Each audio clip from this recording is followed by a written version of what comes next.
The Midnight Observer. The planetarium dome curved overhead like a protective embrace, artificial stars twinkling against the midnight blue projection. Eliza Vega wiped down the cafe counter, her fingers still bearing calluses from that morning's dance practice. Friday nights were always slow at the Celestial Cafe, with most visitors filtering out after the final show, leaving only the occasional stargazer lingering in the observation area. And him, for the 6th consecutive Friday, the stranger in the charcoal suit had claimed the same spot beneath the projected Andromeda galaxy, his long fingers wrapped around a cooling cup of tea, his gaze fixed upward with such intensity that Eliza wondered if he saw something in those fabricated stars that others missed. "Still here, mysterious suit guy," Sonia whispered, stacking clean mugs behind the counter. "Marisa thinks he's some tech billionaire hiding from the paparazzi. I say heartbroken astronomy professor." Eliza smiled, tucking a strand of dark hair behind her ear. "He doesn't look heartbroken, just searching." As a dance major moonlighting, as a barista to fund her astronomy minor, Eliza understood the pull of the cosmos. Stars had rhythm, birth, life, death, a celestial choreography that had captivated her since childhood. That's why she'd chosen Rose City Planetarium for her part-time job, despite better-paying options elsewhere. "Well, whoever he is, he's all yours. I'm heading out." Sonia untied her apron. "Javier's waiting. Lock up when you're done?" "Of course. Enjoy your date." Alone now except for the silent visitor, Eliza dimmed the cafe lights. The building was technically closed, but Dr. Kapoor, the director, allowed staff to remain after hours for study. Tonight she'd planned to practice for her upcoming performance piece combining classical ballet with astronomical concepts. The stranger still hadn't moved. Something about his stillness touched her, like watching someone standing at the edge of an emotional precipice. Before she could reconsider, Eliza abandoned the counter and approached his table. Up close, she noticed details previously hidden in shadow: warm brown skin, a neatly trimmed beard with hints of silver, and eyes that reflected the projected stars like twin galaxies. "We're closing soon," she said, softer than intended. He blinked, turning toward her as though surfacing from deep water. "My apologies. I lose track of time here." His voice carried a slight accent she couldn't place, melodic and measured, like someone who had learned multiple languages. "You come every Friday," Eliza observed, surprising herself with her boldness. A smile flickered across his face. "You've noticed." "It's my job to notice patterns." She gestured toward the dome. "Though usually in the stars, not the visitors." He studied her, curiosity replacing his previous melancholy. "You're an astronomer?" "Astronomy student, dance major, caffeine distributor." She shrugged. "Life's a little complicated." "The most interesting lives usually are." He extended his hand. "Tarek." "Eliza." Their fingers touched, and she felt an unexpected warmth course through her palm. His hand was smooth except for a callus along his index finger, a writer's bump. The planetarium's sound system hummed to life, beginning the Phi nightly shutdown sequence with soft instrumental music that echoed through the dome. Without planning to, Eliza made an impulsive offer. "Would you like to see something special before you go?" Tarek's eyebrow raised slightly. "I'm intrigued." "Wait here." Eliza hurried to the control room, keying in her staff code. Dr. Kapoor had given her permission to use the system for her thesis project. With a few taps, she initiated her custom sequence, a dance of nebulae and supernovas choreographed to Philip Glass. When she returned, she extended her hand to Tarek. "Dance with me?" Confusion crossed his features. "Here? Now?" "Under the stars. It's the best place." He hesitated, something unreadable passing across his face. "I don't dance often." "Everyone dances," she countered. "Some just need to remember how." After a moment's consideration, Tarek took her hand and followed her to the center of the room where the floor was clear. Above them, stars began to swirl in time with the music, nebulae expanding and contracting like cosmic breaths. "Just follow my lead." Eliza whispered, placing his hand on her waist. As they began to move beneath the artificial cosmos, Eliza noticed that despite his initial reluctance, Tarek danced with surprising grace. His movements were controlled yet fluid, adapting to her guidance with intuitive ease. What she couldn't know was that Tarek Rayhan wasn't just any visitor. The planetarium's anonymous benefactor watched her with growing fascination, wondering what cosmic coincidence had brought this remarkable woman into his carefully guarded orbit. Constellations of Truth. Tarek arrived at the planetarium earlier than usual the following Friday, a sleek metallic case in hand. Eliza was setting up a small exhibition on exoplanets when she spotted him. "You're early today," she said, unable to hide her smile. "I brought something for your project." Tarek opened the case, revealing a sophisticated holographic projector. "It maps actual stellar data in real time. I thought it might enhance your dance performance." Eliza's fingers hovered over the device. "This is bleeding-edge tech. How did you—" "I have connections at Rayhan Industries." He shrugged, omitting that he was its founder. "May I see what you've been working on?" In the empty dome, Eliza performed her astronomy-inspired routine. Tarek watched, entranced by how her body seemed to communicate with the projected stars, telling stories of cosmic creation and celestial harmony. "That was extraordinary," he said when she finished, breathing heavily. "You're translating complex astronomical concepts into movement." "That's exactly what I'm trying to do," she replied, surprised by his perfect understanding. "Dance can make science accessible to everyone." Over coffee, Tarek revealed fragments of his life, his childhood fascination with stars, his work, developing technologies to study distant galaxies, his solitary existence. He carefully avoided mentioning his company or his origins. "Why do you come here every Friday?" Eliza finally asked. Tarek's eyes met hers. "This place represents something pure, exploration without conquest, discovery for its own sake. That's rare in my world."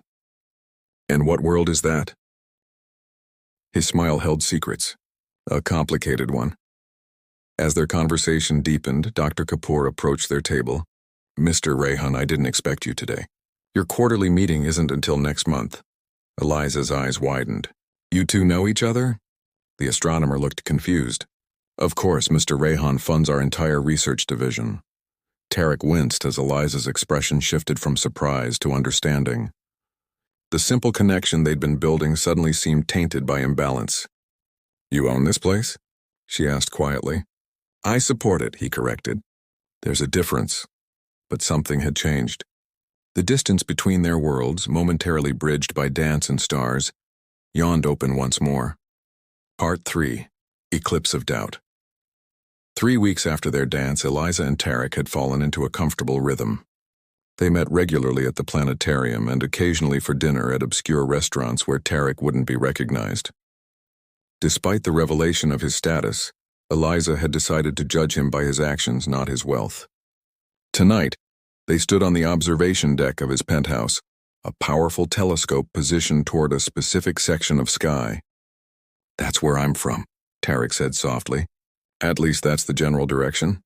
Eliza laughed, assuming he was making a philosophical point. "We're all stardust in the end, right?" "Indeed, though some more literally than others." Later, as they sat together on his sofa reviewing her performance plans, Tarek's hand brushed hers. The strange purple undertone of his skin in certain lights, which she'd attributed to the planetarium's unusual lighting, was visible even here. When he excused himself to take an urgent call, Eliza noticed something odd on his desk. Complex mathematical equations unlike any she'd studied, with symbols she didn't recognize. Before she could examine them further, her phone buzzed with a news alert. Hostile takeover attempted at Rayhan Industries. Revolutionary stellar communication technology at stake. Tarek returned, looking troubled. "I have to go to the office. Corporate politics." "I saw the news," Eliza said. "What's this about communication technology?" His expression became guarded. "It's complicated." "You always say that," she countered. "What aren't you telling me, Tarek? There are things about me that would be difficult to explain." "Try me," Instead of answering, he stepped back. I need time. This situation could jeopardize more than just my company. As he arranged for her transportation home, Eliza wondered what secrets lay behind his starlit eyes, and why the warmth between them had suddenly turned cold. Celestial revelation rain pounded against the planetarium dome, creating a rhythmic backdrop to the tense silence inside. After a week without contact, Tarek had urgently asked Eliza to meet him after hours. She found him standing beneath the artificial stars, looking more vulnerable than she'd ever seen him. I've never shared this with anyone, he began without preamble. What I'm about to tell you will sound impossible. After growing up obsessed with the possibility of alien life, nothing would sound impossible to me, she joked weakly. His smile was sad. That's why I was drawn to you. You look at the stars and see possibility, not just light from dead suns. Tarek touched the control panel, and the planetarium display shifted to show an unfamiliar solar system with 2 suns and 7 planets. This isn't in our database, Eliza said, confused. No, it wouldn't be. Tarek took a deep breath. I am what your people would call an observer, sent to study humanity before official first contact. Eliza stared at him, waiting for the punchline. When none came, she whispered, You're saying you're not human? My people are similar enough in appearance to integrate without detection. We've been here for decades, learning your languages, cultures, technologies. To demonstrate, Tarek pressed his palm against the wall. The veins in his hand glowed with a subtle purple light, and the entire planetarium system responded, creating a stunning display of his home world. The technology my company develops, it's based on knowledge from my civilization. The hostile takeover isn't just about money.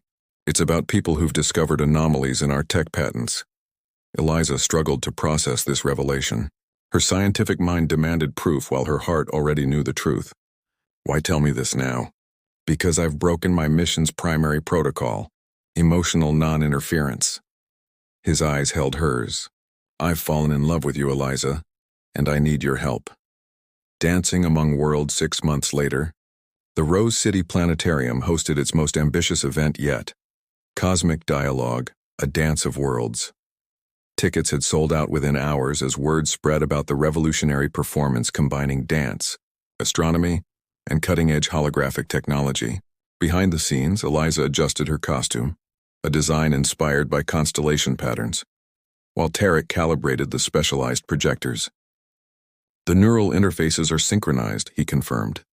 When you dance, the system will translate your movements into the mathematical language my people understand. And they'll be watching? Eliza asked, nervous excitement coursing through her. From various locations around Earth and beyond. This performance is more than art. It's first contact on humanity's terms. Their relationship had evolved into something neither could have imagined. After the initial shock of Tarek's revelation, Eliza had approached the situation with scientific curiosity and open-hearted acceptance. Together they had created a new communication protocol that combined her understanding of movement as universal language with his advanced technology. Tarek's hand found hers, his skin now openly showing its subtle purple undertone. The corporate crisis is contained. The board believes our technology is theoretical physics, not actual interstellar communication. And us? Eliza asked. What happens after tonight? That depends on you, he said softly. My mission was observation only, but my people are impressed by what we've created together. They're considering accelerating the contact timeline. And if I want to see those twin sons of yours someday, his eyes lit up. That could be arranged. As the audience settled into their seats, including representatives from major scientific institutions unknowingly about to witness humanity's first extraterrestrial exchange, Eliza took center stage. The lights dimmed, and the dome transformed into a stunning replica of Tarek's home solar system. When she began to dance, her movements triggered ripples of light that formed complex patterns overhead.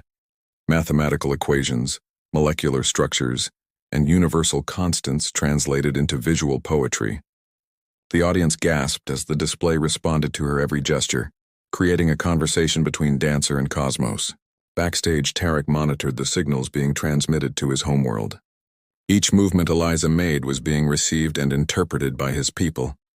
Their responses appeared as new constellations in the planetarium sky, creating a dialogue of light and motion. In that moment, as art and science merged across the vast distances of space, Eliza and Tarek had created something unprecedented, a bridge between worlds built on understanding, trust, and love. When the performance ended, Eliza found Tarek waiting with tears in his eyes. "They've accepted our proposal," he whispered. "Official contact within 5 years with you and me as cultural ambassadors." Under the dome of stars that had first brought them together, Tarek pulled Eliza close. Their kiss sealed a promise that sometimes the greatest discoveries happen when we brave the darkness to dance with strangers from distant stars.